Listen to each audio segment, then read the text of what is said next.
대당서엽기 제9권 중인도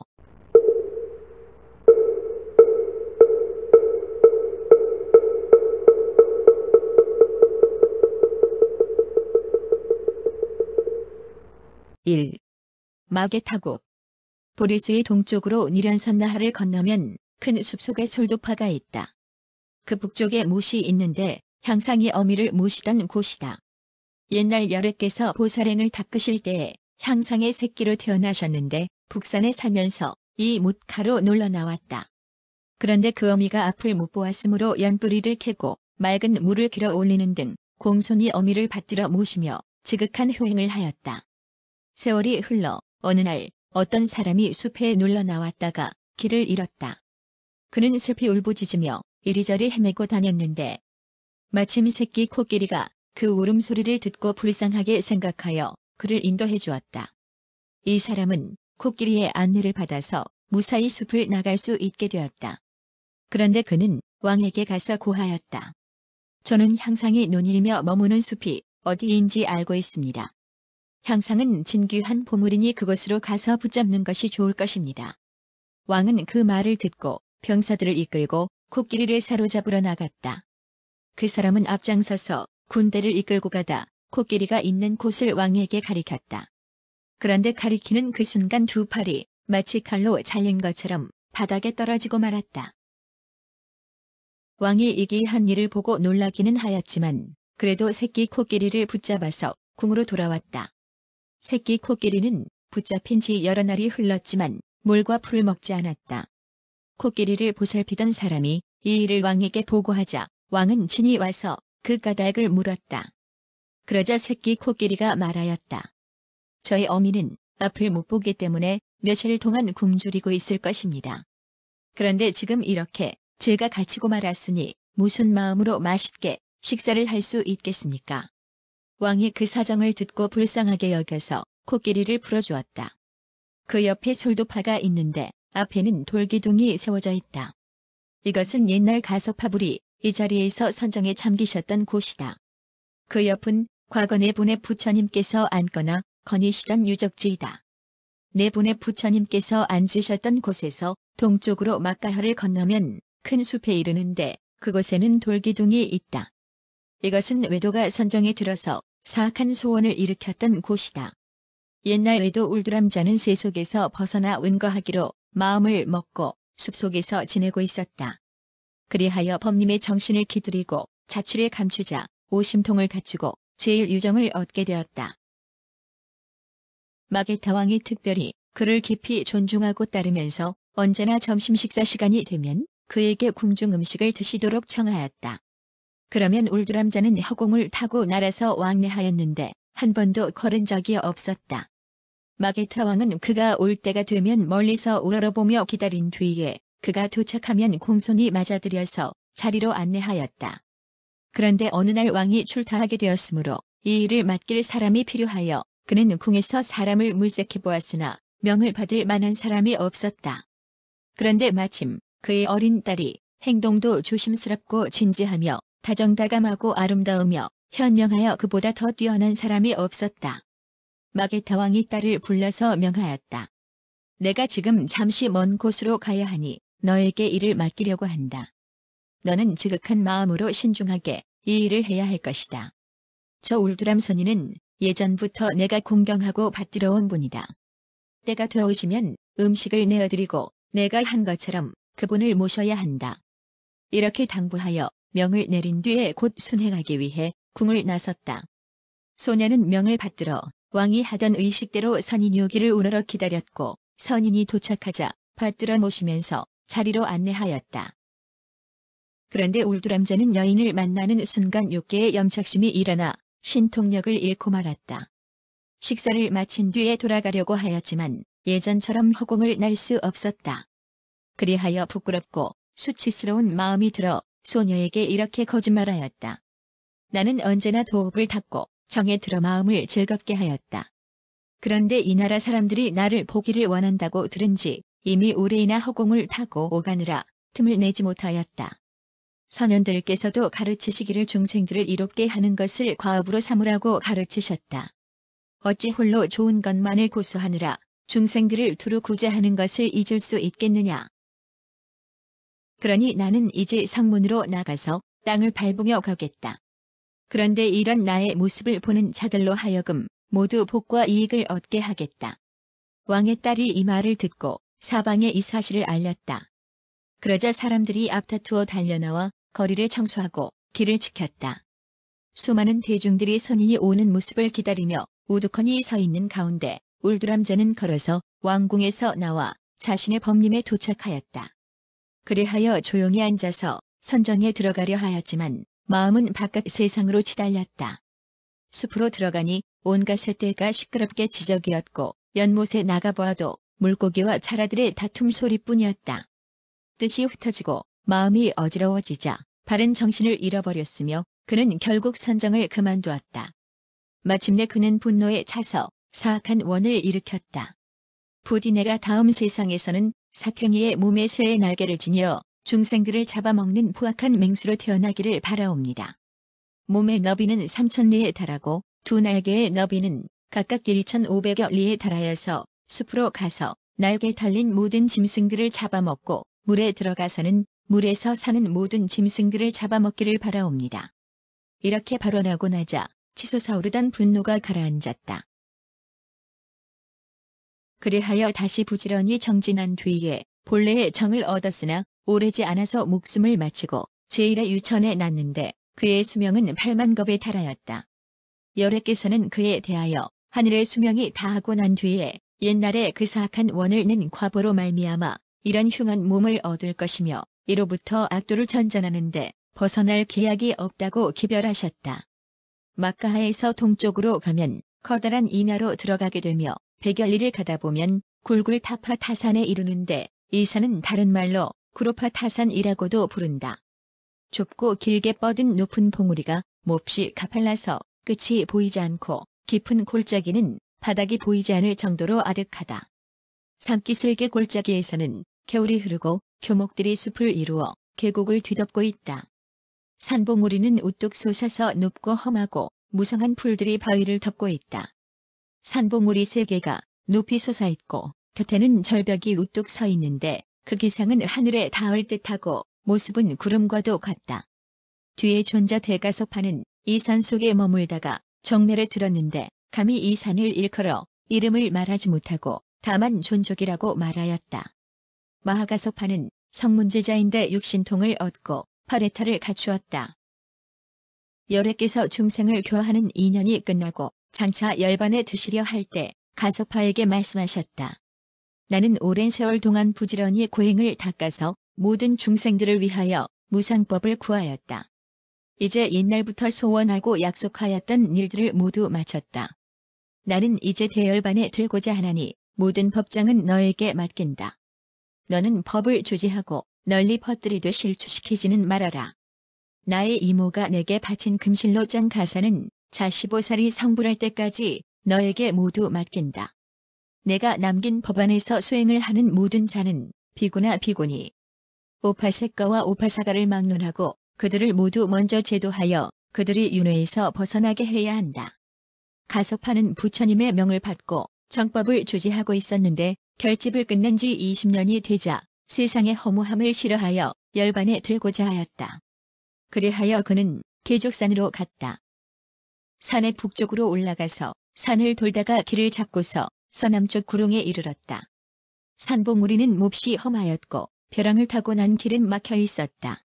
그리하여 지팡이를 가지고 두드리니 베어니듯 갈라졌다. 산길이 열리고 나자 길을 따라서 앞으로 나아갔는데 길은 구불구불 굽이졌고 빙빙 돌았으며 이리저리 엇갈리고 기울어져서 통하였다. 마침내 산 정상에 올라 동북쪽을 향하여 나아가 새 봉우리의 가운데로 들어가서 부처님의 가사를 받들고 섰다. 그러자 원력으로 말미암아 봉우리 3개가 합쳐져서 이것을 거두었다. 그러므로 지금 이 산은 등성마루가 3겹으로 솟아올라 있다. 이 산은 장차 자스 세존께서 세상에 나셔서 세 차례의 설법을 마친 후 그래도 여전히 교화되지 못한 한량없는 교만한 중생들을 이끌고 이 산에 오르실 것이다. 그리하여 가섭의 처소에 이르러 자시가 손가락을 튀기면 산봉우리가 저절로 열리게 된다. 그러면 저 모든 중생들은 가섭을 보게 된다. 그러나 그들은 더욱 교만한 마음을 일으킬 것이다. 이때 대가섭이 옷을 건네고 절을 올리고 예경한 뒤 몸을 허공으로 날려서 여러 가지 신통변화를 보이며 불을 만들어내어서 몸을 태운 뒤에 정멸에 들어갈 것이다. 대중들은 이 일을 우러러보다가 마침내 교만한 마음을 버리게 되고 이로 인하여 모두가 깨달음을 얻고서 성과를 증득할 것이다. 그러므로 지금 이 산 위에 솔도파를 세웠다. 고요한 밤에 멀리서 바라보면 어떤 때는 밝은 횃불이 보이기도 하지만 산을 올라가면 아무것도 보이지 않는다. 계족산의 동북쪽으로 100여리를 가다 보면 불타벌 나산에 이른다. 산봉우리와 절벽이 높이 우뚝 솟아있고 벼랑은 한없이 깊다.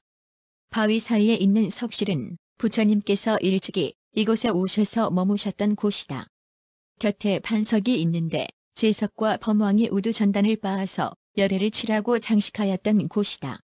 지금도 그 돌 위에는 남은 향이 강렬히 풍겨나오고 있다. 500명의 나한들이 이곳에 보이지 않게 깃들어 있는데 부처님의 가피를 입은 사람이면 이따금 500나한을 보기도 한다. 어느 때는 삼위의 모습을 하고 마을로 들어가서 거식을 하는데 나타났다가 숨는 그 신비하고 영묘한 자취는 일일이 기술하기 어려울 정도이다. 불타벌 나산에 인적이 없는 계곡 속에는 동쪽으로 30여리를 가다 보면 열슬지림에 이르게 된다. 키 크고 단단한 대나무가 숲을 이루어서 산을 덮고 계곡을 가득 메우고 있다. 예전에 어떤 바라문이 석가불의 몸 길이가 1장6척이나 된다는 이야기를 듣고서 언제나 의혹을 품고 있으면서 믿으려 하지 않았다. 그리하여 1장6척에 달하는 대나무를 가지고 부처님의 몸을 재보려고 하였지만 부처님의 몸은 언제나 장대 끝에서 1장6척을 벗어나 있었다. 이에 조금씩 높이를 더하여 재보았지만 끝내 실제로 부처님의 몸의 길이가 얼마나 되는지 재지 못하였다. 결국 장대를 내던지고 떠나가 버렸는데 그 장대가 사방으로 뿌리를 내려서 오늘날과 같은 숲을 이루었다고 한다. 그 속에는 커다란 솔도파가 있는데 무왕이 세운 것이다. 옛날 열애께서 이곳에서 7일 동안 여러 천상과 인간들을 위해 위대한 신통력을 나타내 보이시며 깊고 미묘한 법을 설하셨다고 한다. 장림 가까운 곳에 오파스가인 사야서나라는 이가 있는데 이 사람은 서인도의 찰제리 종족이다. 그는 번잡하지 않은 것을 높이 샀고 마음은 자연에서 논일기를 좋아하였다. 그리하여 한경에 머물며 마음은 참다운 경계에서 논일었다. 안팎의 전적들을 읽어 깊고 미묘한 이치를 모두 꿰뚫었으며 논리와 말솜씨는 청아하고 품격이 있었고 행동거지는 여유가 있고 아름다웠다. 여러 사문과 바라문이나 외도학, 국왕, 대신, 장자와 호족들이 모두 그에게 와서 만나기를 청하였고 간절하게 가르침을 받고 이로움을 더하였다. 그리하여 그에게 학업을 받는 문인들은 16칸의 방을 가득 채웠다. 그도 나이가 70여 세에 달하였지만 공부를 게을리 하지 않았으며 다른 기회들은 모두 그만두고 오직 부처님의 경전만을 익히면서 몸과 마음을 다그쳐 밤과 낮을 잊었다. 인도의 풍속에는 가루향을 진흙과 섞어 높이 5, 6천 정도 되는 작은 솔도파를 만들어서 경전의 문구를 써서 그 속에 넣어두는데 이것을 법사리라고 불렀다. 그도 이런 법사리를 만들었는데 그 수가 차츰 쌓여 커다란 솔도파를 세우게 되었으며 경문을 쓴 것을 그 속에 모두 거두어 넣고 언제나 공양을 올렸다. 그리고 승구는 이것을 자신의 업으로 삼았다. 입으로는 미묘한 법을 널리 설하고 학인들을 이끌었으며 손으로는 솔도파를 지어서 뛰어난 복을 세웠다. 밤에도 거닐며 예송하였고 고요히 앉아서 사유에 잠기기도 하는 등 잠자거나 먹는 일에 한가하게 시간을 보내지 않았으며 밤낮으로 게으름을 피지 않았다. 세월이 흘러 나이가 100살이 되었지만 마음으로 지은 그의 업은 조금도 약해지지 않았다.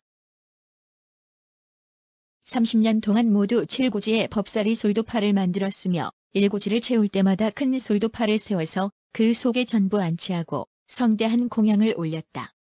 그리고 모든 승가 대중을 청하여 법회를 열어서 그것을 경축하였다. 이때 신령스러운 빛이 환하게 비쳤으며 기이하고 영험스런 일들이 일어났는데 그 이후에도 이따금 광명을 발하고 있다. 장림의 서남쪽으로 10여 리를 가다 보면 큰 산 남쪽에 온천이 두 곳 있는데 그 물은 매우 뜨겁다. 옛날 여래께서 그 물을 만들어 내신 뒤 그 속에서 목욕을 하셨다고 한다.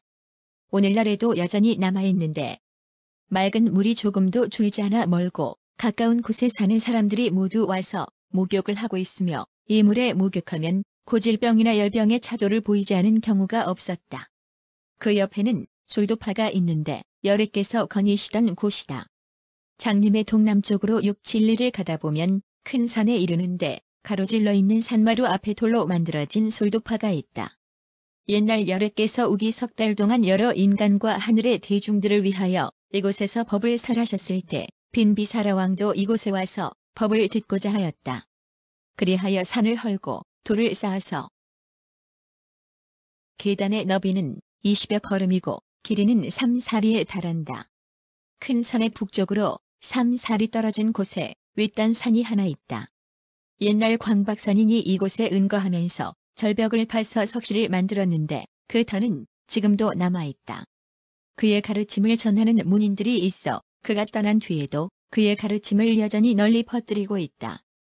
윗단산의 동북쪽으로 4, 5리를 가다 보면 작은 윗단산이 또 하나 있는데 산벽 석실은 매우 넓어서 천여 명이 앉을 수 있을 정도이다. 옛날 여래께서 제셋이 이곳에서 석 달 동안 법을 설하셨다. 석실 위에 커다란 반석이 있는데 이것은 제석과 범왕이 우두 전단을 빻아서 부처님의 몸에 바르고 장식하였던 곳으로 돌에는 남은 향기가 지금도 풍기고 있다. 석실의 서남쪽으로 암굴이 있는데 인도에서는 이것을 아소락 궁전이라고 한다. 옛날에 이를 꾸미기 좋아하는 사람이 있었는데 그는 주술에 깊이 통달해 있었다. 그를 포함한 14명의 동료들이 뜻을 함께하여 약속을 하고 이 암굴로 들어갔다. 그런데 30 내지 40리를 가다 보니 고란이 갑자기 크게 밝아지면서 성읍과 누각이 보였는데 이 모든 것은 금은 유리로 만들어졌다. 이 사람들이 그곳에 도착하자 여러 소녀들이 문 옆에서 기다리고 서 있다가 그들을 기쁘게 맞아들이며 융숭한 예로 접대하였다. 이에 점차 앞으로 나아가서 성 안에 이르렀는데 성문에는 2명의 하녀가 각자 금쟁반을 받쳐들고 있었다. 쟁반 위에는 온갖 꽃과 향이 넘치도록 담겨 있었는데 그들은 이 쟁반을 들고 기다리며 있다가 그들이 도착하자 말하였다. 연못에 들어가서 목욕을 하시고 향을 바르고 꽃을 머리에 꽂으신 후에 들어가신다면 더 좋을 것입니다. 그렇지만 오직 저 술사만큼은 곧바로 앞으로 나아가소서. 그리하여 남은 13명이 목욕을 하려고 못에 들어가자 황홀한 기분에 사로잡혀 그대로 마치 모든 것이 기억 속에서 지워지는 듯하였다. 그러다 문득 정신을 차리고 보니 논 한가운데에 앉아있는 자신들을 발견하였다. 그곳은 여기서 북쪽으로 곧게 흐르는 강줄기를 따라 30 내지 40리쯤 떨어진 곳이었다. 석실의 옆으로 잔도가 나 있는데 너비는 10여 걸음이 되고 길이는 4, 5리에 달한다. 옛날 빈비사라왕이 부처님 계신 곳에 가려고 돌을 깎고 계곡을 지났으며 바위를 헐고 강을 메워 어떤 때는 돌을 쌓거나 바위를 헐어서 계단을 만들어 부처님의 처소에 도착하였다. 이곳으로부터 큰 산 가운데에서 동쪽으로 60여 리를 가다 보면 구사계라 보라성에 이른다.